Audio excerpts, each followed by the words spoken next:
ரிச்சின்ற இந்த குழந்தை தான் இந்த உலகத்திலேயே ரொம்பவே பணக்கார குழந்தை.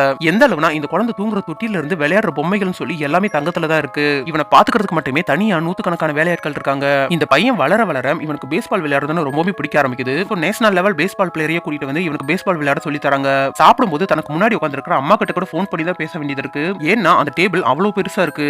இவனுக்கு யோகா சொல்லி தர கூட அப்ப ட்ரெண்டிங்ல யார் இருக்காங்களோ அந்த செலிபிரிட்டி தான் கூட்டிட்டு வந்து சொல்லி தர வைக்கிறாங்க. அது மட்டும் இல்லாம இவன் சயின்ஸ் கத்துக்கிறதுக்காக இவனோட அப்பா இவனுக்கு வீட்டுக்குள்ளேயே ஒரு சயின்ஸ் லேபையே கட்டி கொடுத்திருக்காரு. அங்க இவனுக்கு சொல்லி தரதுக்கு கூட பெரிய பெரிய சயின்டிஸ்ட் தான் இருக்காங்க. அவங்களும் இவனுக்காக தங்கத்திலேயே ஒரு ரோபோட் தேனி ஒன்னு செஞ்சு அதை பறக்க வச்சு காட்டுறாங்க. என்னதான் இவனோட அப்பா உலகத்திலே நம்பர் 1 பணக்காரரா இருந்து இந்த பையன் ஆசைப்பட்டது எல்லாமே இவனுக்கு கிடைச்சாலும் இந்த பையன் சந்தோஷமா இல்ல. காரணம் இந்த பையனுக்கு ஃப்ரெண்ட்ஸ்னு சொல்லிக்க யாருமே இல்ல. அப்படி இருக்க ஒரு நாள் இவங்களோட புது கம்பெனியோட ஓபனிங்காக இவன் அவனோட அப்பா கூட ஹெலிகாப்டர்ல போயிட்டு இருக்க. அப்போ பக்கத்துல இருந்து ஒரு கிரவுண்ட்ல கொஞ்சம் பசங்களா சேர்ந்து பேஸ்பால் விளையாடிட்டு இருக்கிறத பாக்குறான். பார்த்தவன் அவங்க கிட்ட போய் நானும் உங்க கூட ஜாயின் பண்ணிக்கவான்னு கேட்க, ஆனா அந்த பசங்க யாரும் இவன் அவங்க கூட சேர்த்துக்க தயாரா இல்ல. அதனால இவனும் சோகமா திரும்பி வந்துடுறான்.